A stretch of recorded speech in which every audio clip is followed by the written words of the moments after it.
부모도 없는 년이 이런 것도 제대로 못하니 쓰레기. 분리수거도 모르는 년이 우리 집 며느리라고. 시어머니의 고함이 귓가를 때렸다. 쓰레기 봉투가 내 얼굴을 향해 날아왔다. 손에 쥐고 있던 봉투끈이 손바닥을 파고들었지만 그 순간에는 그 아픔조차 느껴지지 않았다. 온몸이 얼어붙은 것 같았다. 시어머니는 바닥에 흩어진 쓰레기들을 발로 차며 소리쳤다. 사람은 태생이 중요해.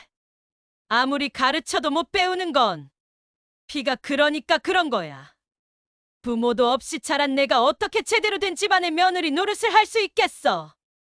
거실에 있던 시누이가 빈 찻잔을 들고 와 내 앞에 던졌다. 찻잔이 내 발 앞에서 깨졌다. 날카로운 도자기 조각들이 내 발등을 긁었다. 아가씨, 그만하세요. 가정부 김 씨가 급히 달려와 시누이를 말렸다. 비켜요. 오늘은 제대로 가르쳐야겠어. 시누이의 목소리가 차갑게 울렸다. 남편은 소파에 앉아 신문만 넘기고 있었다. 그는 고개도 들지 않았다. 온 세상이 나를 향해 무너지는 것 같았다. 손끝이 떨리고 눈앞이 하얘졌다. 15년간의 결혼 생활이 이렇게 끝나는 건가? 나는 멍하니 서 있었다. 대체 무슨 일이 일어나고 있는 걸까? 나는 모든 걸 참아왔다. 고아라는 이유로 쏟아지는 모욕도, 매일 같은 하녀 취급도, 남편의 무관심도 15년간 바보처럼 견뎌왔다. 그러나 오늘만큼은 달랐다. 여러분, 지금부터 들으실 이야기는 단순한 시댁 갈등이 아닙니다. 한 사람의 인생이 완전히 뒤집히는 상상 이상의 반전이 숨어 있습니다. 끝까지 들으신다면 여러분의 손에는 땀이 맺히고 심장이 내려앉는 순간을 경험하게 될 것입니다.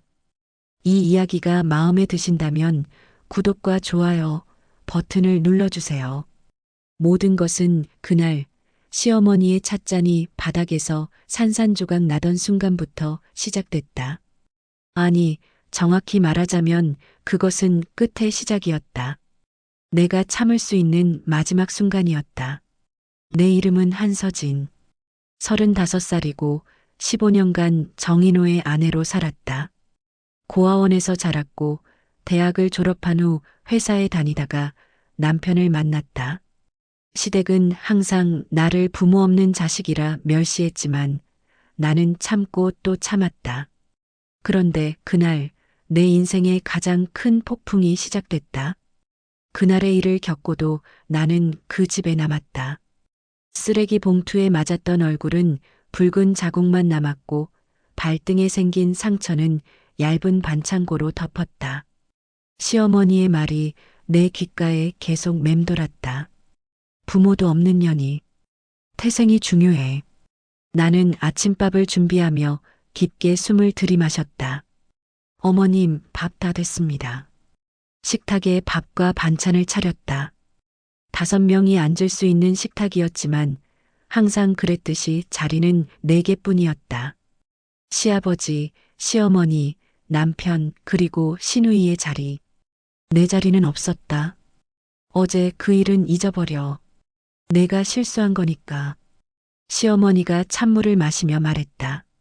마치 아무 일도 없었던 것처럼. 오늘은 미라 옷들 다림질하고 장봐오고 저녁에는 상다리 부러지게 차려놔. 난 고개를 숙이고 내라고만 대답했다.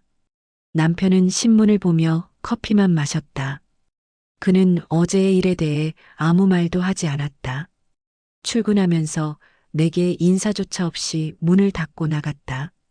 나는 그들이 모두 나간 후에야 작은 식탁 한켠에 앉아 찬밥 한 그릇을 먹었다. 10번 씹고 삼키는 동안 눈물이 밥에 떨어졌다. 일상은 그렇게 흘러갔다. 매일 아침 첫 버스를 타고 재래시장에 가서 가장 싱싱한 채소와 생선을 고르고 시어머니가 좋아하는 반찬들을 준비했다. 미라의 옷은 세탁소에 맡기면 더 깨끗했지만 내 손이 세탁소보다 낫다며 직접 빨고 다림질하라고 했다. 우리 집은 강남에 있는 큰 아파트였다. 4개의 방과 넓은 거실, 그리고 베란다까지. 하지만 내 공간은 없었다. 남편과 함께 쓰는 방은 그의 것이었고, 내 옷장은 그의 양복들로 반이나 채워져 있었다. 명절이 되면 더 심했다. 모든 가족이 모이는 자리에서도 나는 주방에만 있어야 했다. 작년에 며느리가 밥상에 앉았다가 이노 아버지 소화불량 생긴 거 기억 안 나? 시어머니의 말에 나는 주방과 거실을 오가며 시중만 들었다. 저희 며느리는 요리 솜씨가 좀 부족해서요. 부모 없이 자라서 그런가 봐요. 시어머니는 손님들 앞에서 그렇게 말했다. 내가 만든 음식을 먹으면서도 15년. 그 시간 동안 나는 조용히 지워지고 있었다. 밥상에서, 가족사진에서, 명절에서, 모든 곳에서 남편은 그저 모른 척했다. 가끔 둘만 있을 때 참아. 어머니가 원래 그래라고 말할 뿐이었다. 나는 매일 밤 모두가 잠든 후 작은 다이어리를 꺼내 들었다. 그날의 일을 적었다. 시어머니의 말, 미라의 행동, 남편의 무관심까지. 마지막엔 항상 같은 문장으로 마무리했다. 오늘도 참았다. 다이어리의 페이지는 늘어갔고 내 인내는 줄어갔다. 하지만 난 계속 견뎠다. 갈 곳이 없었기 때문이다. 고아원에서 자란 나에게 가족이란 그것이 어떤 모습이든 지켜야 할 소중한 것이었다. 그날도 나는 다이어리에 글을 썼다. 시어머니가 내 생일을 또 잊었다. 남편은 기억하고 있었을까? 묻지 않았다. 실망할까봐 무서워서. 오늘도 참았다. 하지만 언제까지 참아야 할까? 그리고 다이어리를 베개 밑에 숨겼다. 그것은 내 유일한 친구였고 증인이었다. 언젠가 이 모든 날들이 증거가 될 거라고는 생각지 못했다. 그저 살아남기 위한 작은 위로였을 뿐. 다이어리에 기록한 지 일주일 후 내 인생의 균열이 시작됐다. 나는 남편의 회사 동료 부부 모임에 참석하게 됐다. 15년 만에 처음 있는 일이었다. 오늘 저녁 팀장님 저녁 모임에 같이 가자. 남편이 아침에 갑자기 말했다. 평소와 다른 말투에 놀라 고개를 들었다. 제가요? 응. 팀장님이 아내들도 다 오라고 하셨어. 설마 나를 아내로 인정한 걸까? 가슴이 두근거렸다. 검은 원피스를 꺼내 다림질하고 오랜만에 화장도 했다. 거울 속 내 모습은 낯설었다.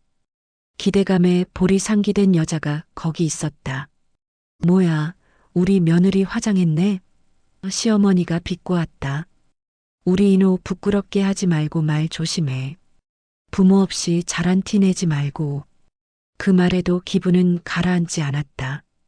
남편과 함께 외출한다는 것만으로도 행복했다. 식당에 도착하자 남편의 동료들이 우리를 반갑게 맞이했다.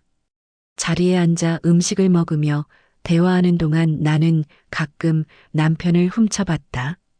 그는 내가 없는 자리에서는 이렇게 웃고 있었구나. 그때였다. 인사를 하러 다가온 여자가 내 앞에 멈춰섰다. 어머, 서진 씨 아니세요? 그녀는 내가 예전에 다니던 회사의 동료였다.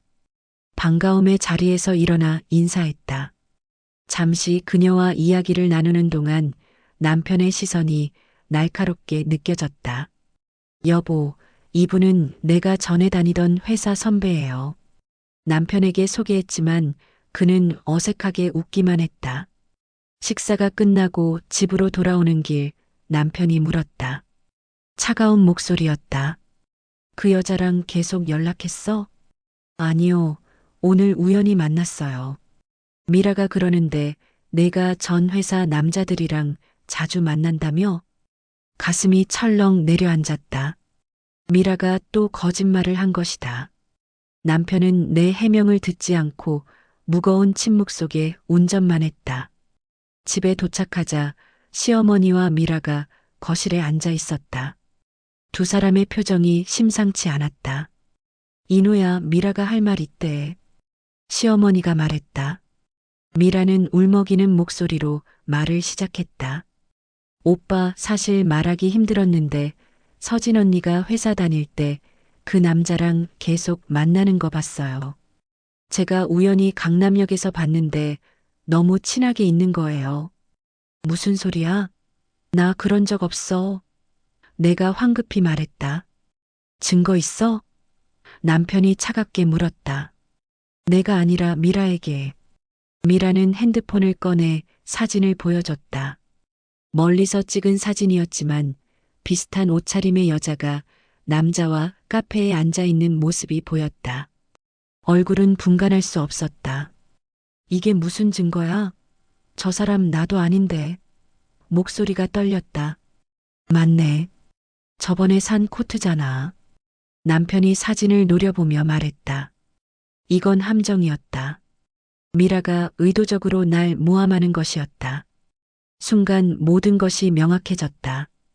이것은 계획된 일이었다. 오늘 저녁 모임도 우연한 만남도 모든 것이. 남편은 내 설명을 듣지 않았다. 그는 냉정하게 말했다. 오늘부터 당분간 따로 자. 생각할 시간이 필요해. 시어머니는 남편이 방으로 들어간 후 내게 다가와 작은 목소리로 말했다. 우리 집안 망신 주지 말고 그냥 나가. 처음부터 너 같은 애가 우리 집에 들어온 게 실수였어. 나는 그날 밤 작은 방에서 혼자 잤다. 눈물이 마를 새 없이 흘렀다. 다이어리를 꺼내 그날의 일을 기록했다. 오늘 미라가 나를 모함했다. 남편은 내 말을 믿지 않았다. 시어머니는 내게 집을 나가라고 했다. 15년을 함께 했는데 이렇게 끝나는 건가? 베개를 꽉 안고 울었다. 그런데 문득 이상한 느낌이 들었다. 베개 밑에 있어야 할 다이어리가 조금 위치가 달라졌다. 누군가 내 다이어리를 봤다는 생각이 머리를 스쳤다. 다음 날 아침, 평소처럼 일어나 아침을 준비했다. 하지만 식탁에 앉은 가족들의 표정이 달랐다. 시어머니는 평소보다 더 차갑게 대했고 남편은 내 얼굴을 보지도 않았다. 출근한 남편에게 문자를 보냈다. 여보, 오해야. 제발 내 말 좀 들어줘요. 하지만 답장은 오지 않았다. 대신 미라가 거실로 들어와 앉으며 말했다. 언니, 다이어리 재밌게 읽었어. 특히 오빠 욕하는 부분. 숨이 멎는 것 같았다. 그녀가 내 다이어리를 읽었다니. 가장 비밀스러운 공간을 침범당한 느낌이었다. 내가 어떻게 내 다이어리를. 그러게 잘 숨겨야지. 엄마한테 다 보여줬어. 오빠는 아직 모르는데. 알려줄까? 마치 뱀이 내 목을 조이는 것 같았다. 다이어리에는 남편에 대한 실망감, 가끔 느끼는 분노와 원망도 솔직하게 적혀 있었다. 그건 내 유일한 탈출구였는데. 그날 저녁 시어머니가 남편을 서재로 불러 대화하는 소리가 들렸다. 얼마 후 남편이 내가 있는 작은 방으로 들어왔다. 다이어리 내용이 사실이야? 남편의 목소리가 떨렸다. 여보, 그건 그냥 내 감정을 적은 거예요. 미라가 몰래 봤어요. 내가 나를 무기력한 남자라고 적었다며? 가끔은 도망치고 싶다고? 설명할 수 없었다. 그건 사실이었으니까. 남편은 한숨을 깊게 쉬었다. 서진아, 우리 잠시 떨어져 있는 게 좋겠어. 무슨 소리야? 공포가 온몸을 감쌌다. 일단 내가 이 집을 나갔으면 해. 시간을 두고 생각해보자. 그날 밤 나는 잠을 이루지 못했다. 15년간 지켜온 가정이 이렇게 무너지고 있었다. 가장 끔찍했던 것은 이 모든 일이 미라의 계략이라는 것을 알면서도 아무것도 할 수 없다는 점이었다. 다음 날 아침 시어머니가 내 방에 들어왔다. 이번 주말까지만 있다가 나가. 애들 눈피해서 조용히 나가. 그리고 덧붙였다. 처음부터 내가 이 집에 들어온 게 실수였어. 부모도 없이 자란 애가 어떻게 우리 집안의 며느리가 될 수 있겠어. 모든 것이 무너져 내리는 소리가 들리는 것 같았다. 균열은 더 이상 균열이 아니었다. 그것은 완전한 붕괴였다. 주말이 오기 전에 떠나려 했다. 조용히 시어머니가 원하는 대로. 하지만 운명은 그렇게 순탄하게 흘러가지 않았다. 그날은 1월의 마지막 날이었다. 창밖으로 눈이 내리기 시작했다. 아침부터 하늘이 회색빛으로 변하더니 점심 무렵부터 하얀 눈발이 흩날렸다. 나는 조용히 내 물건들을 정리했다. 15년 동안 모은 것들이 생각보다 적었다. 몇 벌의 옷과 책, 그리고 다이어리. 그게 전부였다. 짐을 싸는 내 손이 떨렸다. 이 집에 들어올 때는 이렇게 나갈 줄 몰랐다. 꿈에서도 생각하지 못했던 일이 현실이 되고 있었다. 문 열리는 소리가 들렸다. 미라였다. 그녀는 문간에 서서 나를 바라봤다. 옳게 벌써 짐 싸? 주말까지 있어도 된다며. 그녀의 목소리에는 승리의 기쁨이 묻어 있었다. 나는 대답하지 않고 옷을 개어 가방에 넣었다. 오빠한테 다이어리 내용 더 얘기해 줄까? 아직 다 말 안 했거든. 미라가 비웃듯 말했다. 그 순간 무언가 내 안에서 끊어졌다. 15년간 참아온 분노가 터져나왔다. 형님, 왜 저한테 이러는 거예요? 제가 뭘 그렇게 잘못했길래. 내 목소리가 떨렸다. 올케가 뭘 잘못했냐고? 미라의 표정이 일그러졌다. 올케가 이 집에 들어온 것 자체가 잘못이야. 부모도 없는 고아가 우리 집안에 들어와서 오빠를 차지하고 우리 엄마를 괴롭히고. 제가 언제 어머님을 괴롭혔어요? 나는 이해할 수 없었다. 올케는 몰라도 엄마는 알아. 올케 때문에 얼마나 속상하셨는지. 그때 방문이 활짝 열렸다. 시어머니가 얼굴이 울그락불그락한 채로 서 있었다. 무슨 소리야? 이렇게 시끄럽게. 엄마, 올케가 아직도 억울하대. 자기가 뭘 잘못했는지 모르겠대. 미라가 말했다. 시어머니의 눈빛이 차갑게 변했다. 내가 뭘 잘못했는지 모르겠다고? 15년 동안 내가 우리 집안에 얼마나 해를 끼쳤는지 알아? 제가 뭘 어떻게 했다는 거예요? 나는 필사적으로 물었다. 인호 사업 망한 것도 내 탓이고 미라 이혼한 것도 내가 부추겼잖아. 그리고 무엇보다 시어머니가 목소리를 낮췄다. 내가 이 집에 들어오고 나서부터 우리 집안 운이 다 빠졌어. 말도 안 되는 이야기였다. 남편의 사업 실패는 그의 판단 착오 때문이었고 미라의 이혼은 그녀의 남편이 외도했기 때문이었다. 그런데 그 모든 것이 내 탓이라니. 어머님, 그건 사실이 아니에요. 내가 말했다. 닥쳐. 시어머니의 손이 내 뺨을 때렸다. 갑작스러운 충격에 나는 뒤로 비틀거렸다. 감히 내 말을 부정해? 그때 남편이 방에 들어왔다. 그는 상황을 보고도 아무 말 없이 서 있었다.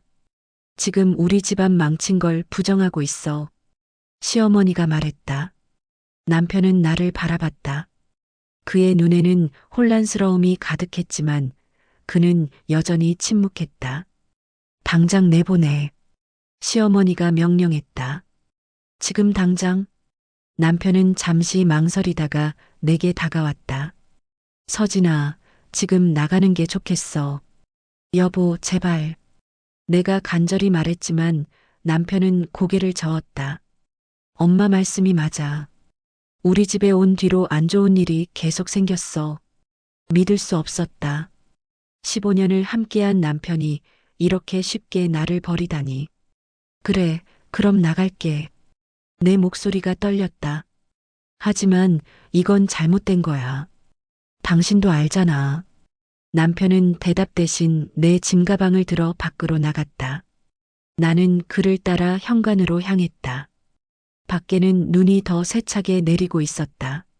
남편이 내 가방을 현관 밖에 내려놓았다. 그때 시어머니가 따라 나왔다. 이거 다 가져가. 시어머니가 내 남은 짐을 현관 밖으로 던졌다. 옷가지들이 눈 위에 흩어졌다.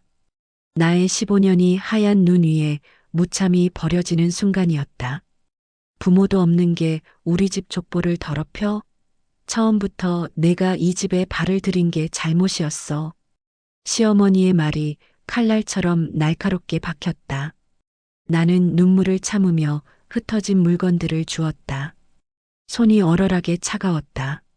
눈은 계속 내려 내 머리카락과 옷에 쌓였다. 마지막으로 고개를 들어 남편을 바라봤다. 그는 문 안쪽에 서서 고개를 숙이고 있었다. 15년 동안 내가 사랑했던 남자는 그렇게 나를 배신했다. 인우 씨. 마지막으로 그의 이름을 불렀다. 남편은 천천히 고개를 들었다. 그의 눈에는 눈물이 고여 있었지만 그는 여전히 아무 말도 하지 않았다. 그리고 그는 조용히 문을 닫았다. 나는 그렇게 눈발 속에 홀로 남겨졌다. 가방 하나와 흩어진 짐을 들고 서 있는 내 모습이 너무 초라하게 느껴졌다. 하지만 이상하게도 마음은 차분했다. 모든 것을 잃은 순간 오히려 더는 잃을 것이 없다는 평온함이 찾아왔다. 흰 눈이 내 어깨 위에 소리 없이 쌓였다. 마치 새로운 시작을 알리는 순백의 외투를 입는 것 같았다. 발걸음을 떼며 생각했다. 이제 다시 시작하는 거야. 혼자서 눈발 속을 걸으며 문득 떠올랐다. 어린 시절 고아원에서 봤던 눈 내리는 날. 창가에 앉아 눈이 모든 더러운 것들을 덮는 모습을 바라보며 생각했던 그 순간. 언젠가 나도 깨끗해질 수 있을까? 이제 그 답을 알 것 같았다. 모든 것을 잃은 지금 나는 오히려 자유로워졌다. 짐들을 끌며 눈길을 걸었다. 갈 곳도 의지할 사람도 없었지만 내 안에는 이상한 힘이 솟아올랐다. 이제 다시 시작이다, 한서진. 내 목소리가 눈발 속에 사라졌다. 마지막으로 집을 돌아봤다. 15년을 바친 그 집. 그리고 다시 앞을 향했다. 눈은 계속해서 내렸고 내 발자국은 순식간에 지워졌다. 마치 내가 이 집에 존재하지 않았던 것처럼. 하지만 나는 알았다. 이것이 끝이 아니라는 것을, 새로운 시작이라는 것을. 눈길을 걸어 도착한 곳은 작은 모텔이었다. 하룻밤 묵을 방 하나를 겨우 구했다. 창문 밖으로 눈은 여전히 내리고 있었다. 젖은 옷을 갈아입고 침대에 앉았다. 고요함 속에서 나는 생각했다. 이제 어디로 가야 할까? 전 회사 동료들에게 연락할까 했지만 미라의 모함으로 그들도 나를 믿지 않을 것 같았다. 그렇다고 고아원으로 돌아갈 수도 없었다. 35살의 나이에 그곳으로 돌아간다는 건 완전한 패배를 인정하는 것이었다. 침대에 몸을 뉘었다. 천장을 바라보며 눈물이 흘렀다. 15년의 결혼 생활, 그 긴 시간 동안 참고 또 참았던 모든 순간들이 주마등처럼 스쳐 지나갔다. 남편의 무관심, 시어머니의 멸시, 시누이의 모함. 왜 이렇게 됐을까? 허공에 대고 중얼거렸다. 몸을 웅크리고 울다 지친 나는 어느새 잠에 빠져들었다. 그리고 또 그 꿈을 꾸었다. 푸른 정원이 펼쳐져 있고 그 끝에는 황금빛 문이 있었다. 어릴 적부터 자주 꾸던 꿈이었다. 그 문 너머에는 누군가가 나를 기다리고 있는 느낌이었다. 하지만 나는 한 번도 그 문을 열어본 적이 없었다. 항상 깨어났기 때문이다. 이번에는 달랐다. 꿈속에서 나는 그 금색 문 앞에 섰다. 문고리에 손을 올리자 문이 열렸다. 그리고 그곳에는 서진아. 여자의 목소리에 잠에서 깼다. 모텔 방은 고요했다. 창밖으로는 눈이 그친 후에 새하얀 세상이 펼쳐져 있었다. 시계를 보니 아침 7시였다. 꿈인가 했는데 문 아래로 봉투가 하나 밀려 들어와 있었다. 누군가 내 방 문 밑으로 편지를 넣은 것이다. 떨리는 손으로 봉투를 집어들었다. 받는 사람은 한서진이라고 적혀 있었다. 어떻게 내가 여기 있는지 아는 사람이 있을까? 봉투를 뜯었다. 안에는 편지지 한 장과 카드 한 장이 들어 있었다. 딸아, 내가 살아있어 다행이다. 첫 문장을 읽자마자 숨이 막혔다. 딸이라고? 나는 부모가 없는데. 손이 떨려왔다. 서진아, 나는 내 어머니 한도연이다. 너를 찾기 위해 30년을 보냈다. 내가 정인호와 결혼한 것도 알고 있었지만 내 안전을 위해 접근하지 못했다. 하지만 이제는 더 이상 기다릴 수 없구나. 오늘 아침 내가 집에서 쫓겨나는 것을 보았다. 더는 지켜볼 수 없어 이렇게 편지를 쓴다. 카드에 적힌 주소로 오렴.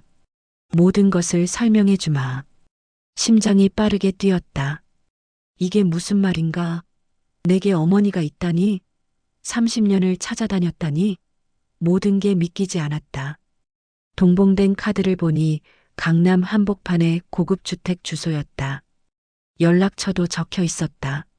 잠시 망설였다. 이것이 함정은 아닐까? 하지만 이런 방식으로 나를 함정에 빠뜨릴 사람은 누구일까? 시댁 사람들은 이미 나를 내쫓았다. 더 이상 해칠 것도 없었다. 떨리는 손으로 카드에 적힌 번호로 전화를 걸었다. 몇 번의 신호음 후 나긋한 여성의 목소리가 들렸다. 여보세요? 저 한서진이라고 합니다. 방금 편지를 받았는데요. 잠시 침묵이 흘렀다. 그리고 수화기 너머에서 흐느끼는 소리가 들렸다. 서진아, 정말 너구나. 목소리가 그대로구나. 나도 모르게 눈물이 흘렀다. 이 목소리에 이상한 친밀감이 느껴졌다. 당신이 정말 제 어머니인가요? 내 목소리가 떨렸다. 그래, 서진아. 너를 낳은 엄마야. 어서 이리 와라. 모든 걸 설명해 줄게. 나는 서둘러 짐을 챙겼다. 편지를 받은 후 내 몸은 저절로 움직이는 것 같았다. 이게 현실인지 아닌지도 구분할 수 없었다. 택시를 타고 카드에 적힌 주소로 향했다. 창밖으로 보이는 풍경이 점점 고급스러워졌다. 택시가 멈춘 곳은 압구정의 고급 주택가였다. 높은 담장 너머로 우아한 저택이 보였다. 인터폰을 누르자 문이 자동으로 열렸다. 긴 진입로를 따라 걸어 들어갔다. 그리고 눈앞에 펼쳐진 정원을 보는 순간 나는 걸음을 멈췄다. 푸른 잔디와 아름다운 꽃들, 그리고 그 끝에는 황금빛으로 빛나는 문이 있었다. 내 꿈에서 본 그 정원과 문이었다. 이럴 수가. 나도 모르게 중얼거렸다. 그때 황금빛 문이 열리고 한 여인이 나타났다. 70 정도 되어 보이는 우아한 여인이었다. 그녀는 나를 보자마자 두 손으로 입을 가리며 서 있었다. 서진아. 그녀가 내게 다가왔다. 가까워질수록 그녀의 얼굴이 선명해졌다. 그리고 나는 깨달았다. 거울 속에서 보던 내 얼굴과 닮아 있었다. 특히 눈매가. 어머니? 내가 조심스럽게 물었다. 그녀는 고개를 끄덕이며 내게 다가와 안았다. 그 포옹에서 이상한 익숙함이 느껴졌다. 마치 오래전부터 알고 있던 것 같은 감각이 찾아왔다. 들어오렴. 모든 것을 이야기해 줄게. 저택 안으로 들어가자 고급스러운 인테리어가 펼쳐졌다. 그녀는 나를 거실로 안내했다. 벽에는 대형 가족 사진이 걸려 있었다. 한 남자와 여자, 그리고 어린아이. 저 아이가? 그래, 내가 3살 때 찍은 사진이야. 믿을 수 없었다. 그녀는 차를 내오며 내 옆에 앉았다. 우선 알아야 할 것은 내가 고아가 아니라는 거야. 내 진짜 이름은 한지연, 한도연과 한승우의 딸이야. 하지만 납치범들이 너의 신분을 숨기기 위해 한서진으로 이름을 바꿨어. 그녀는 깊은 숨을 들이마셨다. 30년 전 너는 납치되었어. 그때 너는 3살이었지. 우리는 경찰에 신고했고 온 나라를 뒤졌지만 찾을 수 없었어. 나는 충격 속에 그녀의 이야기를 들었다. 한승우는 대한민국 최대 재벌 한 그룹의 창업주였다. 그들에게 외동딸이 있었는데 어느 날 유모와 함께 공원에 갔다가 납치된 것이다. 납치범들은 거액의 몸값을 요구했어. 우리는 당연히 모든 걸 줄 준비가 되어 있었지.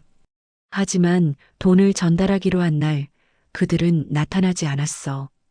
대신 너를 고아원에 버렸다는 편지만 받았지.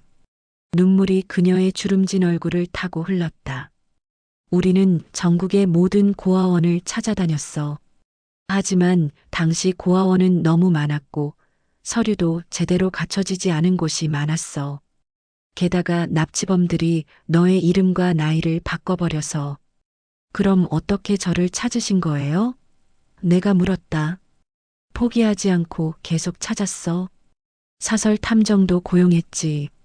그러다 1년 전 한 탐정이 가져온 사진을 보았는데 그것은 정인호 부부의 모습이었어. 그리고 거기 내가 있었어.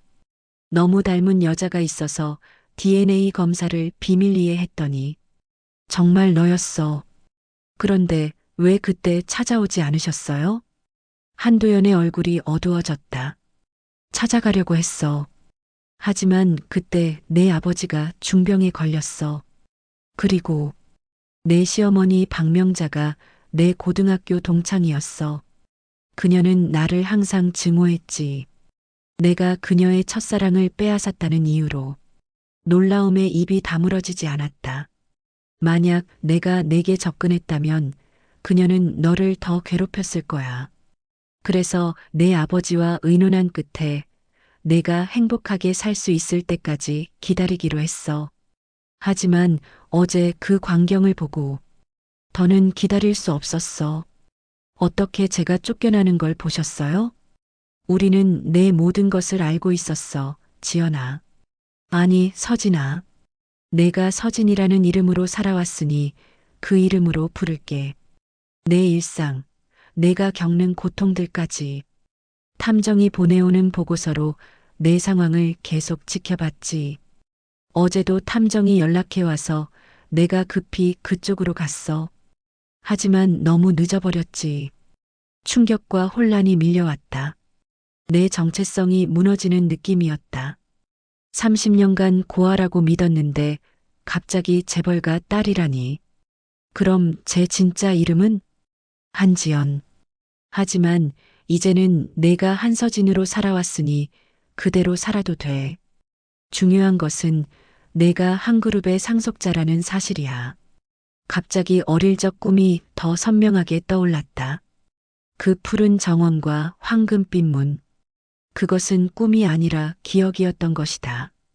가끔 푸른 정원과 금색 문이 나오는 꿈을 꿨어요. 내가 말했다. 한도연의 눈에 다시 눈물이 고였다. 그래, 이곳이 내가 태어나 3살까지 살았던 집이야. 내 몸은 잊어도 영혼은 기억하고 있었구나. 그녀는 서랍에서 작은 상자를 꺼냈다. 열어보니 아기 팔찌와 작은 인형이 들어 있었다. 이건 내가 늘 가지고 놀던 것들이야. 납치되던 날에도 이 인형을 들고 있었지.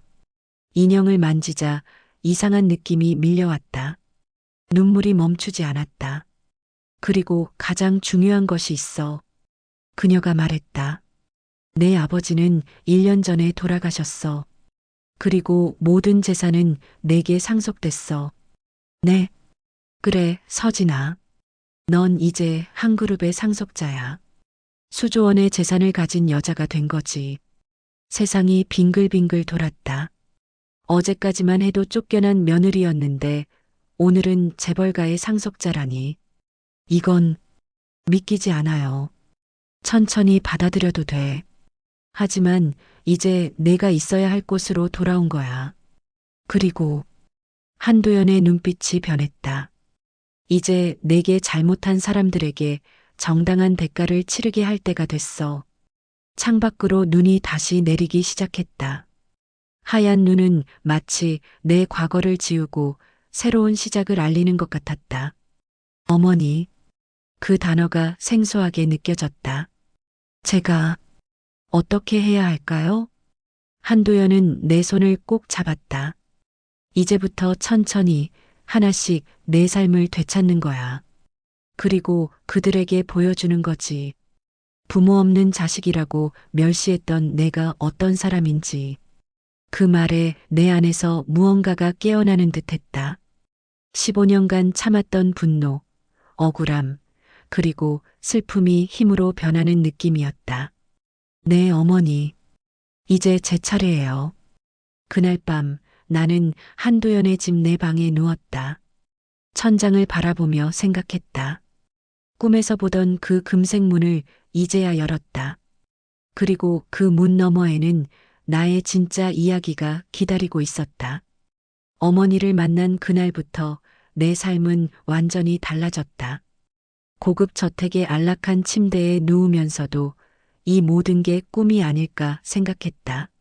하지만 아침마다 내 방문을 노크하는 가정부의 목소리가 이 모든 것이 현실임을 상기시켰다. 서진 아가씨, 아침 식사 준비됐습니다. 아가씨라는 호칭이 낯설었다. 평생 너라고 불리거나 좋게 봐줘야 며느리라고 불렸는데 갑자기 아가씨라니.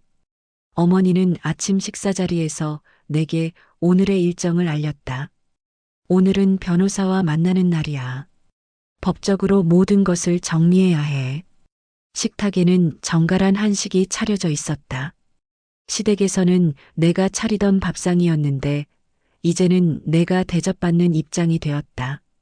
어머니, 이게 다 현실이 맞나요? 내가 물었다. 어머니는 내 손을 꼭 잡았다. 그래, 서진아. 어젯밤 잠 설쳤지? 30년 동안 우리도 그랬단다. 변호사 사무실에 도착했을 때 마치 국가 원수라도 된 것처럼 모든 직원이 고개를 숙였다. 대표 변호사는 우리를 최고급 회의실로 안내했다. 서진 씨, 정말 반갑습니다. 저는 한그룹 자문 변호사 김태우입니다. 회의실 테이블 위에는 두꺼운 서류 더미가 놓여 있었다. 이것이 한승우 회장님의 유언장과 상속 관련 서류입니다. 한 회장님은 돌아가시기 전 딸을 찾았을 때 모든 재산을 상속하도록 유언을 남기셨습니다. 서류를 보니 믿기지 않는 숫자들이 나열되어 있었다. 주식 지분만 해도 수조 원에 달했다. 그리고 부동산, 미술품, 해외 자산까지. 즉, 서진 씨는 이제 공식적으로 한그룹의 회장이자 최대 주주가 되셨습니다. 입이 다물어지지 않았다. 어제까지만 해도 짐 하나 들고 쫓겨난 며느리였는데 오늘은 재벌 그룹의 회장이라니. 하지만 제가 어떻게 그룹을 경영할 수 있을까요? 내가 불안하게 물었다. 걱정 마세요. 한 회장님은 모든 것을 대비하셨습니다. 지난 6개월간 그룹 최고 경영진이 당신을 위한 인수인계 프로그램을 준비해 왔습니다. 변호사의 설명에 따르면 아버지는 돌아가시기 전에 나를 찾기 위한 모든 노력을 다했다고 했다. 그리고 그 과정에서 내가 고아로 자라 결혼했다는 사실, 시댁에서 고통받고 있다는 사실까지 알게 되었다고 했다. 한 회장님은 마지막 말씀으로 이렇게 남기셨습니다. 내 딸을 찾거든 그녀에게 세상을 물려주라. 눈물이 흘렀다. 한 번도 만나보지 못한 아버지가 내게 남긴 말이라니. 변호사 사무실을 나와 어머니와 함께 한그룹 본사로 향했다. 강남 한복판에 우뚝 선 100층 높이의 빌딩이었다. 한이라는 로고가 건물 꼭대기에서 빛나고 있었다. 로비에 들어서자 모든 직원들이 멈춰서서 고개를 숙였다. 어머니가 내 팔을 잡고 엘리베이터로 안내했다. 100층 회장실로 향하는 전용 엘리베이터였다. 오늘부터 여기가 내 사무실이야. 회장실은 마치 궁전 같았다. 바닥부터 천장까지 통유리로 된 창문으로 서울 전체가 내려다 보였다. 책상은 한 그루의 나무로 만든 것 같은 거대한 크기였고 한쪽 벽에는 아버지의 초상화가 걸려 있었다. 초상화 속 남자를 보는 순간 이상한 감정이 밀려왔다. 낯선데 익숙한 얼굴. 그리고 눈매는 내 눈과 닮아 있었다. 아버지. 나도 모르게 중얼거렸다. 회장실 문이 열리고 몇몇 사람들이 들어왔다. 그들은 한 그룹의 경영진이라고 했다. 환영합니다. 서진 회장님. 그들이 공손히 인사했다. 그들은 내게 그룹의 현황을 설명하기 시작했다. 한 그룹은 건설, 전자, 금융, 호텔 등 다양한 사업군을 가진 대한민국 최대 재벌이었다. 직원만 10만 명이 넘었고 연매출은 상상할 수도 없는 규모였다. 그중 최고 재무 책임자가 말했다. 서진 회장님, 한 그룹의 자산 규모는 현재 시가로 약 50조 원에 달합니다. 그리고 그 모든 것이 이제 회장님의 것입니다. 방안이 빙글빙글 도는 것 같았다. 50조 원. 시어머니가 항상 말하던 것이 생각났다. 사람은 집안이 전부야. 내가 부모도 없는 고아라서 가진 게 없는 거야. 아이러니했다. 부모 없는 자식이라고 멸시하던 나에게 이제 세상 모든 것이 주어졌다. 잠시 쉬어도 될까요? 내가 말했다. 경영진들이 물러가고 어머니와 단둘이 남았다. 나는 창가에 서서 서울 전경을 내려다봤다. 어딘가에 시댁이 있겠지. 나를 쫓아냈던 그 집. 어머니, 이제 어떻게 해야 할까요? 내가 물었다. 내 마음대로 하면 돼. 이제 내가 모든 것을 결정할 수 있어.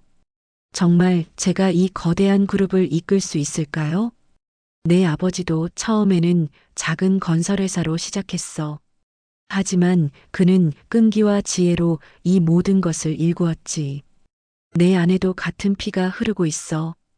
그때 갑자기 전화벨이 울렸다. 어머니가 받았다. 네, 그래요. 알겠어요. 전화를 끄는 어머니의 표정이 어두워졌다. 무슨 일이에요? 내가 물었다. 정인호의 회사가 파산 위기래. 대출금을 갚지 못해 은행에서 압류할 예정이라고 해. 가슴이 쿵 내려앉았다. 아니, 이제는 전 남편이 되었을 정인호의 얘기였다. 어떻게 알게 된 거예요? 우리가 고용한 사설 탐정이 계속 그쪽 소식을 알려주고 있어. 내가 관심 있을 거라고 생각해서. 잠시 생각에 잠겼다. 정인호, 그는 나를 배신했지만 15년을 함께했다. 그리고 그의 사업 실패는 시어머니와 시누이의 잘못된 간섭 때문이기도 했다. 어머니, 저 결정했어요. 내가 말했다. 무슨 결정? 제가 어떻게 살아갈지요.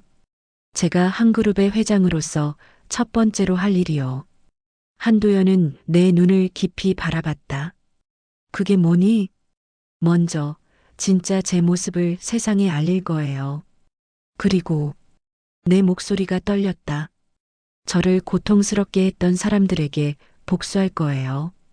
어머니는 잠시 침묵했다가 고개를 끄덕였다. 그래, 내 선택을 존중한다. 하지만 기억해, 서진아. 복수는 칼과 같아. 휘두르는 사람의 손도 다칠 수 있어. 알고 있어요, 어머니.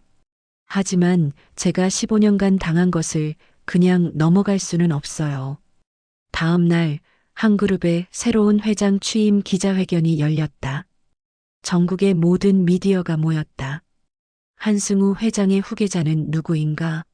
라는 질문에 대한 답을 듣기 위해서였다. 나는 평생 처음으로 명품 정장을 입고 기자회견장에 등장했다. 카메라 플래시가 쏟아졌다. 숨을 깊게 들이마시고 마이크 앞에 섰다. 안녕하십니까? 저는 한 그룹의 새로운 회장 한서진입니다. 기자들 사이에서 술렁임이 일었다. 한승우 회장의 후계자가 전혀 알려지지 않은 여성이라니. 저는 30년 전 3살 때 납치되어 고아원에서 자랐습니다. 제 본명은 한지연이지만 납치범들이 제 정체를 숨기기 위해 이름을 한서진으로 바꿨습니다. 저는 평생 제가 고아인 줄 알고 살아왔습니다. 기자들이 충격에 휩싸였다.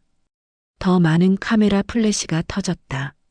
15년 전 저는 정인호라는 남자와 결혼했습니다. 그리고 시댁에서 부모 없는 자식이라는 이유로 15년간 멸시를 당했습니다. 어제 저는 시댁에서 쫓겨났습니다. 그리고 그날 제 친어머니 한도연을 만났습니다. 가슴이 뛰었다. 모든 진실을 말하는 것은 두려웠지만 동시에 해방감이 느껴졌다. 어머니로부터 제 진짜 정체를 알게 되었습니다. 저는 한승우 회장의 딸이자 한 그룹의 상속자였던 것입니다. 아버지는 1년 전 돌아가셨고 저를 찾았을 때 모든 재산을 물려주라는 유언을 남기셨습니다. 기자들의 질문이 쏟아졌다. DNA 검사는 했습니까? 한승우 회장의 딸이 살아있었다는 것을 어떻게 증명하실 건가요? 시댁에서의 경험에 대해 더 말씀해 주세요. 나는 차분히 모든 질문에 답했다. 법의학 DNA 검사 결과, 아버지의 유언장, 그리고 납치 당시의 경찰 기록까지 모든 증거가 준비되어 있었다. 기자회견이 끝나고 돌아오는 차 안에서 뉴스를 봤다. 모든 방송사가 내 이야기를 속보로 전하고 있었다. 한 그룹 후계자의 극적인 등장, 고아에서 재벌 상속녀로 한지연의 기적 같은 귀환. 어머니가 내 손을 잡았다. 어땠어? 아직도 믿기지 않아요. 하지만 내 목소리가 단단해졌다. 이제 시작인 것 같아요. 그날 밤 회장실에 혼자 남아 창밖을 바라봤다. 서울의 밤하늘에는 별이 거의 보이지 않았다. 하지만 도시의 불빛들이 마치 별처럼 빛나고 있었다. 문득 시어머니의 말이 생각났다. 사람은 집안이 전부야. 내가 부모도 없는 고아라서 가진 게 없는 거야. 나는 미소 지었다. 쓴웃음이었다. 그럼 이제 나는 전부를 가진 사람이겠네요.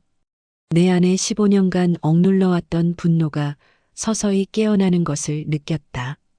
이제 내가 가진 모든 권력과 부를 이용해 나를 괴롭혔던 사람들에게 복수할 시간이었다. 어머니의 경고가 귓가에 맴돌았다. 복수는 칼과 같다고. 하지만 지금 내 마음은 그 어느 때보다 단단했다. 나는 더 이상 누군가의 눈치를 보는 며느리가 아니었다. 한 그룹의 회장이자 수조원의 상속녀였다. 인터폰 버튼을 눌렀다. 비서가 즉시 응답했다. 네, 회장님. 정인호의 회사에 대한 모든 정보를 모아줘. 그리고 박명자와 정미라에 대한 정보도. 네, 알겠습니다. 회장님. 전화를 끊고 회장실 소파에 앉았다. 복수의 계획을 세울 시간이었다. 15년간의 멸시와 모욕을 그들에게 되돌려줄 시간. 기다려라, 당신이 항상 말하던 집안이 전부라는 말. 이제 그 진정한 의미를 보여드리겠습니다. 10년이 흘렀다. 그 시간 동안 나는 회사에서 성장하여 인정받는 사람이 되었고 드디어 때가 됐다. 한 그룹 100층 회장실. 통유리창 너머로 서울의 전경이 한눈에 내려다 보였다. 나는 창가에 서서 커피를 마시며 오늘의 일정을 점검했다. 10시 신사업 투자 회의, 11시 30분 해외 투자자 미팅, 그리고 오후 2시. 회장님, 박명자 씨가 도착했습니다. 비서의 목소리에 나는 깊게 숨을 들이마셨다. 10년을 기다린 순간이었다. 들여보내세요. 회장실 문이 열리고 한 여인이 들어왔다.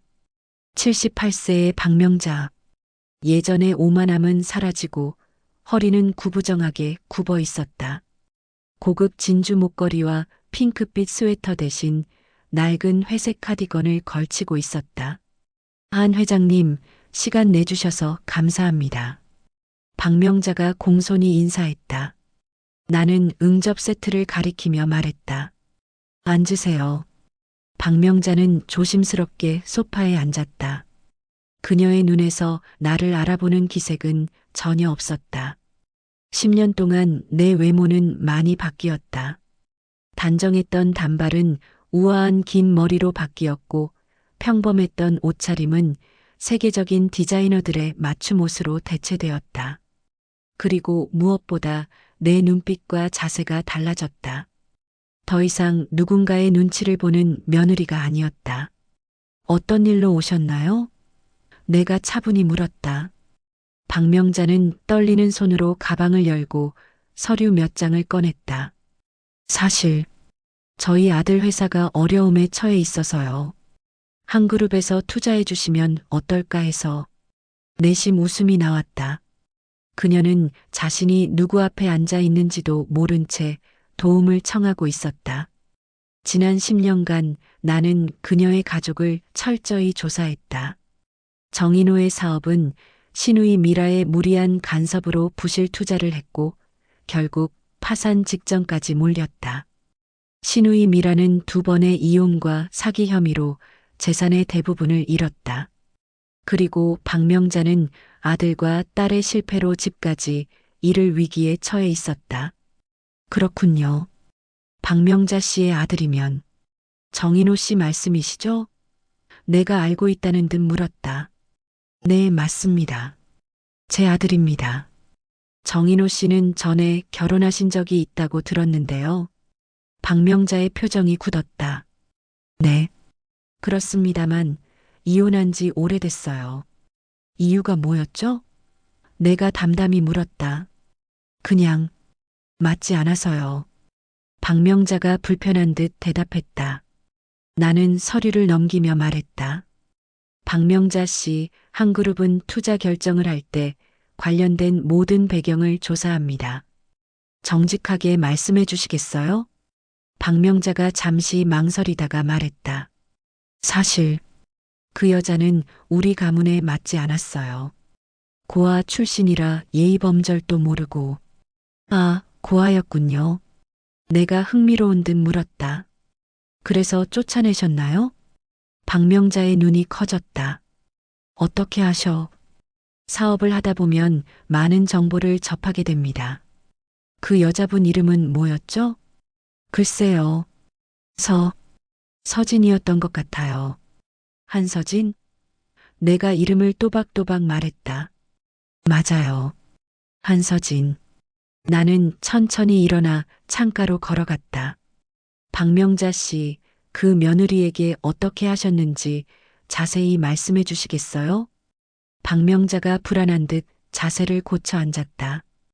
왜 옛날 일을? 제 질문에 답해 주세요. 내 목소리에 힘이 실렸다. 그냥 아들과 이혼시켰어요. 그 애는 부모도 없고 배경도 없고 우리 집안 수준이 아니었으니까요. 정확히 뭐라고 말씀하셨나요? 그녀를 내보낼 때 박명자가 당황한 듯 머뭇거렸다. 기억이 잘 안 나는데요. 부모도 없는 게 우리 집 족보를 더럽혀? 라고 하지 않으셨나요? 내가 조용히 물었다. 박명자의 얼굴이 하얗게 변했다. 어떻게? 나는 천천히 그녀 앞으로 돌아와 섰다. 그리고 사람은 집안이 전부라고도 하셨죠. 당신, 설마. 박명자가 떨리는 목소리로 말했다. 맞아요. 박명자 씨. 나는 그녀의 눈을 똑바로 바라보며 말했다. 저는 한서진입니다. 15년 전 당신이 쓰레기처럼 내던진 그 며느리요. 박명자가 의자에서 일어나려 했지만 다리에 힘이 풀린 듯 비틀거렸다. 그녀의 얼굴에서 피가 빠져나갔다. 불가능해. 가능합니다. 제 본명은 한지연. 한그룹 창업주 한승우 회장의 딸이자 현 한그룹 회장입니다. 박명자는 소파에 털썩 주저앉았다. 그녀의 입이 벌어졌지만 소리가 나오지 않았다. 놀라셨나요? 당신이 부모 없는 자식이라고 멸시하던 그 며느리가 사실은 당신이 평생 우러러보던 한승우 회장의 딸이었다니. 박명자의 눈에서 공포가 읽혔다. 그녀는 떨리는 손으로 가슴을 부여잡았다. 서진. 아니, 회장님. 저는 몰랐어요. 정말 몰랐어요. 나는 그녀 앞에 앉았다. 물론 모르셨겠죠. 아셨다면 그렇게 대하지 않았을 테니까요. 제발, 우리 인우를 도와주세요. 그 애는 당신을 사랑했어요. 내 웃음이 차갑게 회장실에 울렸다. 사랑? 정인우가 나를 사랑했다고요? 그가 내가 쫓겨날 때 뭐라고 했는지 기억나세요? 아무 말도 없었어요. 그저 문 안쪽에서 고개만 숙이고 있었죠. 그건 그 애가 나약해서 그랬어요. 제발, 박명자 씨, 내가 차분히 말을 이었다. 한 그룹은 성장 가능성이 있는 기업에만 투자합니다. 정인호 씨의 회사는 이미 구제 불능 상태네요. 회장님, 제발 저희를 도와주세요. 박명자가 바닥에 무릎을 꿇으려 했다. 나는 그녀의 어깨를 붙잡아 일으켰다. 무릎 꿇지 마세요. 저는 당신처럼 비인간적이지 않으니까요. 그리고 나는 그녀의 귀에 속삭였다. 부모 없는 사람은 도울 자격이 없다고 하셨잖아요. 박명자의 눈에서 눈물이 흘렀다. 제발, 우리 집은 이제 경매로 넘어갈 위기에 처했어요. 알고 있어요. 내가 말했다. 그 집을 제가 살 예정이거든요. 뭐라고요? 당신의 집, 정인호의 회사, 그리고 미라의 채무까지 모두 제가 인수할 겁니다. 물론 법적으로 완벽하게요.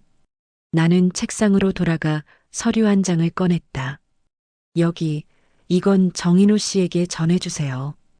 그의 회사는 내일부터 한 그룹의 자회사가 됩니다. 그리고 그는 평사원으로 일하게 될 거예요. 평사원이라니. 박명자가 충격에 빠진 목소리로 말했다. 감사해야죠. 해고보다는 낫잖아요.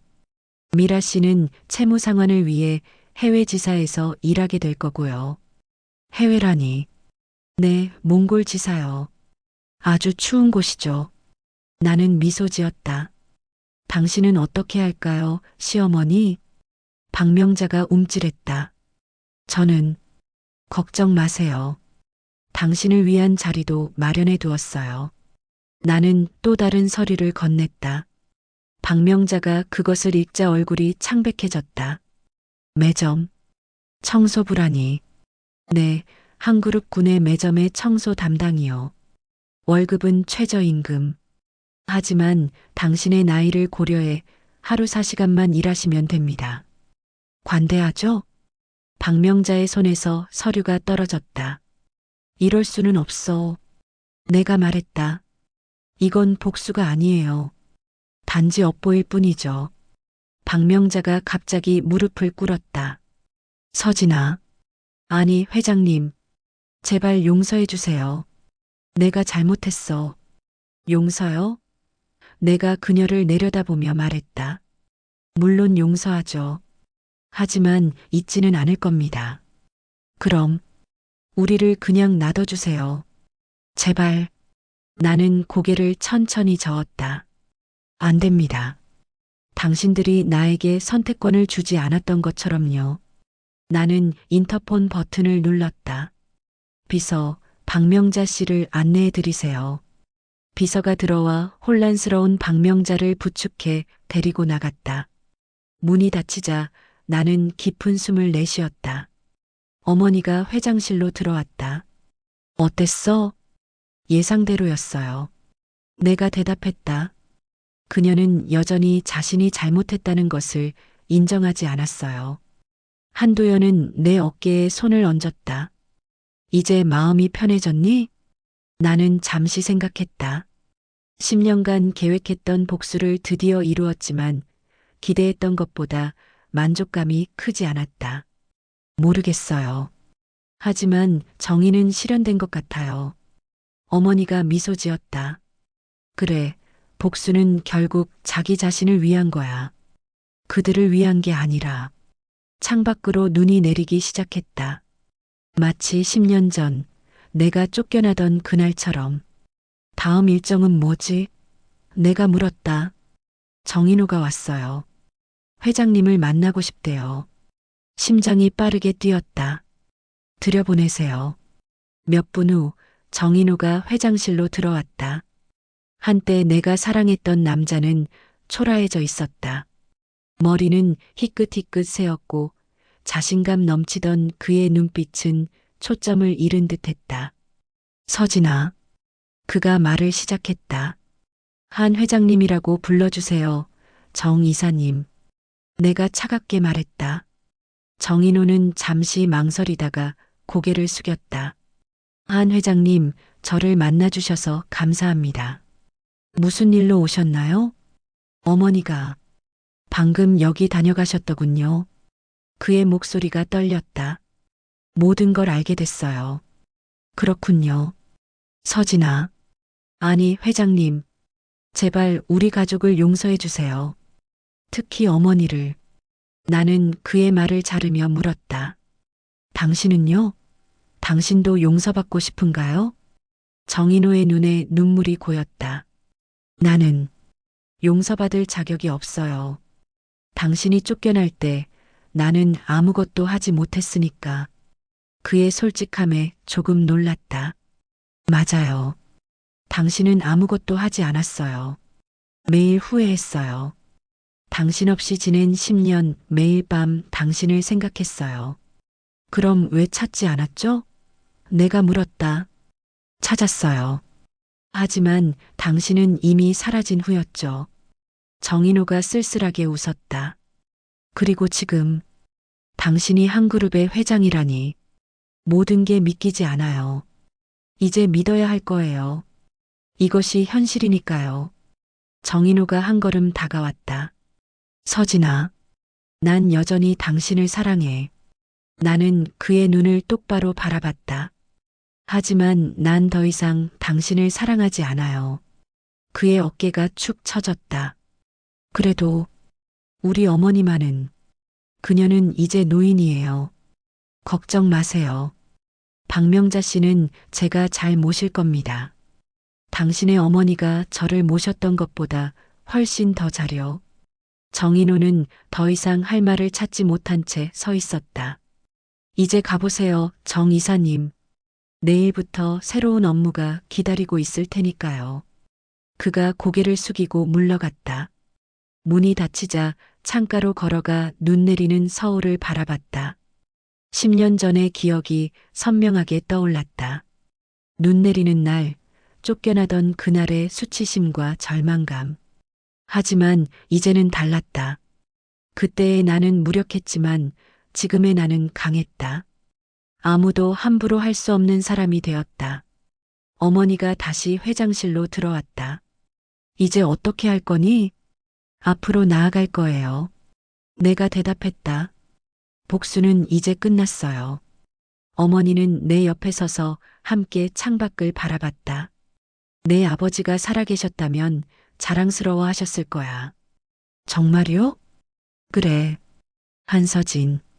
아니, 한지연. 넌 진정한 한가의 딸이구나. 그날 밤 오랜만에 편안한 잠을 잤다. 더 이상 복수의 불꽃이 내 안을 태우지 않았다. 대신 새로운 시작에 대한 기대가 자리 잡았다. 복수는 달콤했지만 그것보다 더 달콤한 것은 자유였다. 과거의 한서진은 죽고 새로운 한지연으로 거듭난 나는 이제 진정한 내 삶을 살 준비가 되어 있었다. 복수를 이룬 지 한 달이 지났다. 시어머니는 한 그룹 구내 매점에서 청소부로 일하고 있었고 정인호는 평사원으로 전락했다. 미라는 몽골 지사에서 한국으로 돌아올 날만 기다리고 있었다. 모든 것이 내 계획대로 진행되었다. 하지만 무언가 허전했다.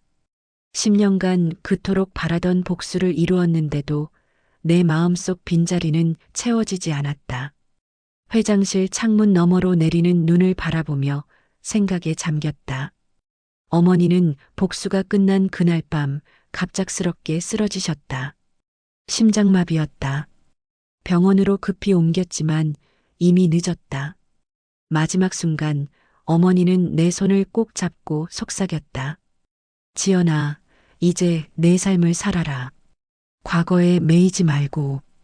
그 말을 남기고 어머니는 영원히 눈을 감으셨다. 너무나 갑작스러워서 현실처럼 느껴지지 않았다. 어머니를 찾아 30년을 기다렸고 나와 함께한 시간은 고작 10년. 그것도 대부분은 복수를 준비하는 시간이었다. 비서가 문을 두드렸다. 회장님, 신년 파티 준비가 다 됐습니다. 임원들이 기다리고 있습니다. 취소해요. 네. 하지만 이미 모든 준비가 취소하라고요. 개인적인 일이 있어요. 나는 코트를 걸치고 회장실을 나섰다. 비서와 임원들의 놀란 표정을 뒤로하고 주차장으로 향했다. 평소라면 운전기사가 대기하고 있었겠지만 오늘은 직접 운전대를 잡고 싶었다.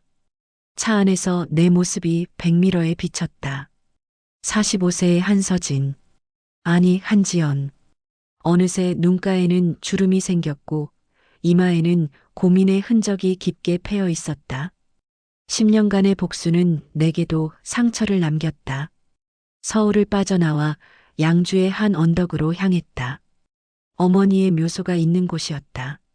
눈은 점점 더 세차게 내렸고 도로는 하얗게 변해갔다. 마치 10년 전 시댁에서 쫓겨나던 그날처럼. 차를 세우고 묘소로 향하는 길을 걸었다. 발밑에 눈이 사각거렸다. 어머니의 묘 앞에 서자 갑자기 눈물이 쏟아졌다. 꽃을 내려놓고 무릎을 꿇었다. 어머니, 떨리는 목소리로 불렀다. 저 왔어요. 바람만이 대답했다. 복수는 다 했어요. 시어머니는 제가 청소했던 것처럼 이제 청소를 하고 정인호는 말단 직원이 됐어요. 제가 바라던 대로요. 묘비에 쌓인 눈을 조심스레 쓸어냈다. 하지만 어머니, 이상해요. 제가 원하던 건데 왜 이렇게 공허한 걸까요? 멀리서 까마귀 한 마리가 울었다. 내 마음속 무언가가 무너져 내리는 느낌이었다. 어제 박명자를 봤어요. 매점 바닥을 닦고 있었죠. 그런데 그녀를 보는데 갑자기 슬퍼졌어요. 그녀의 눈에서 제가 봤던 것과 같은 절망을 봤거든요. 주머니에서 작은 다이어리를 꺼냈다. 내가 시댁에서 매일 써왔던 그 다이어리였다. 이 다이어리에 15년 동안 오늘도 참았다고 썼던 여자가 이제는 다른 사람들이 참게 만들고 있어요. 펼친 다이어리 위로 눈이 내렸다. 내 눈물과 함께 어머니가 돌아가시기 전에 하신 말씀. 내 삶을 살아라. 그런데 지금 제가 살고 있는 건 제 삶이 아니라 복수의 삶이었던 것 같아요. 멀리서 발자국 소리가 들렸다. 누군가 다가오고 있었다. 눈발 속에 한 남자의 실루엣이 보였다. 익숙한 걸음걸이였다. 아버지, 나도 모르게 중얼거렸다. 하지만 그건 정인호였다. 그는 내 앞에 멈춰서서 고개를 숙였다. 여기 있을 줄 알았어요. 그가 말했다. 어떻게 어머니의 기일을 알고 있었어요. 정인호가 어색하게 웃었다. 당신이 회장님이니까 모든 일정이 회사에 공유되거든요. 나는 눈물을 닦으며 일어났다. 왜 왔어요? 사실 한도연 회장님이 돌아가셨을 때 조문하러 갔었어요. 당신이 날 알아보지 못했을 뿐이죠. 놀라움에 그를 바라봤다. 당신 어머니께서 마지막으로 저에게 부탁하셨어요. 내 딸을 좀 지켜봐 달라고. 거짓말 마세요. 내가 차갑게 말했다. 정인호는 주머니에서 작은 봉투를 꺼냈다. 당신 어머니가 저에게 주신 편지예요. 당신이 슬퍼할 때 전해주라고 하셨어요. 떨리는 손으로 봉투를 받아들었다. 어머니의 필체가 맞았다. 서둘러 편지를 꺼내 읽었다. 서진아, 아니 지연아. 내가 이 편지를 읽고 있다면 나는 이미 세상을 떠났겠구나. 미안하구나. 너를 찾아 30년을 기다렸는데 함께 있을 시간은 그리 길지 않았네. 하지만 딸아, 한 가지 말해주고 싶은 게 있어. 복수는 시작일 뿐 끝이 아니야. 진정한 끝은 용서와 새로운 시작이란다. 내가 복수를 이루었다면 이제는 정말 내 삶을 찾아가렴. 사람은 집안이 전부가 아니야. 사람은 자신의 선택이 전부란다. 너는 이미 충분히 강해졌어. 이제 자신을 위해 살아도 돼. 영원히 사랑하는 엄마가. 편지를 읽는 내내 눈물이 멈추지 않았다. 정인호는 조용히 내 곁에 서 있었다. 한도연 회장님은 대단한 분이셨어요. 정인호가 말했다. 저를 만나셨을 때 저에게 화를 내실 줄 알았는데 오히려 이해해 주셨어요. 이해라니요? 네. 내 딸을 지키지 못한 것은 내 잘못이 아니라 내 어머니의 잘못이라고 하시면서요. 바람이 세차게 불었다. 눈은 계속 내렸다. 그만. 돌아가세요. 이제 서로에게 할 말은 없을 거예요. 정인호는 고개를 끄덕였다. 그러나 떠나기 전 마지막으로 말했다. 서진아, 미안해. 정말 미안해. 내가 그때 조금만 용기가 있었더라면, 그랬다면 우리는 아직 그 집에서 불행하게 살고 있었겠죠. 내가 쓴웃음을 지었다. 아이러니하게도 당신이 나를 배신한 덕분에 나는 내 진짜 가족을 찾았어요. 정인호는 천천히 고개를 끄덕이고 돌아섰다. 눈발 속으로 그의 뒷모습이 사라져갔다. 다시 어머니의 묘 앞에 무릎을 꿇고 앉았다. 어머니의 편지를 가슴에 품고 깊은 숨을 들이마셨다. 엄마, 나 이제 다 끝냈어. 순간 바람이 잦아들고 눈발이 부드럽게 변했다. 마치 어머니가 내 말을 들은 것처럼. 그때 어머니의 목소리가 귓가에 맴도는 것 같았다. 서진아, 복수도 결국 사랑이었단다. 처음에는 환청인 줄 알았다. 하지만 그 말이 내 마음 깊은 곳에 와닿았다. 그래, 복수도 결국은 사랑이었다. 어머니에 대한, 그리고 잃어버린 내 삶에 대한 사랑. 눈물이 마른 얼굴로 일어났다. 묘비를 한 번 더 쓰다듬고 돌아섰다. 돌아오는 길 차 안에서 회사에 전화를 걸었다. 박명자 씨의 계약을 조정해 주세요. 청소부가 아니라 매점 관리자로요. 네. 하지만 회장님, 그리고 정인호 씨는 원래 직책으로 복귀시켜 주세요. 다만 다른 부서로요. 알겠습니다, 회장님. 전화를 끊고 깊게 숨을 내쉬었다. 마치 10년간의 무거운 짐을 내려놓은 기분이었다. 집으로 돌아와 창가에 섰다. 눈은 여전히 내리고 있었지만 이제 그 눈발은 더 이상 쫓겨나던 날의 차가운 눈이 아니었다. 새로운 시작을 알리는 따뜻한 눈이었다. 거실벽에 걸린 가족 사진을 바라봤다. 3살 때의 나와 부모님의 모습, 그리고 옆에는 어머니와 함께 찍은 최근 사진. 사람은 집안이 전부가 아니야. 사람은 자신의 선택이 전부란다. 어머니의 말씀이 떠올랐다. 창밖으로 눈이 더 세차게 내렸다. 하얀 눈은 모든 것을 덮고 세상을 새롭게 만들고 있었다. 마치 내 삶처럼. 침실로 들어가 서랍을 열었다. 오래된 다이어리 옆에 새 다이어리가 놓여 있었다.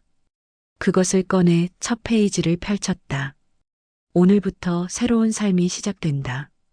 펜을 들고 천천히 글을 써내려갔다.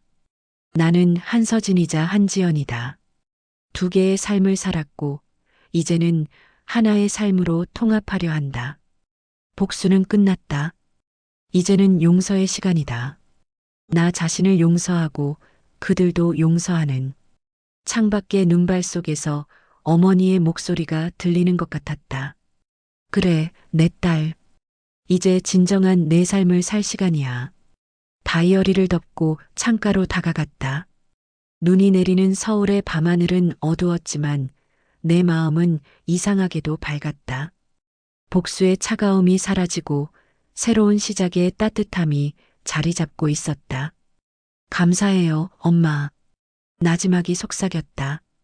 이제 정말 제 삶을 살게요. 눈은 계속해서 내렸고 내 발자국은 순식간에 지워졌다.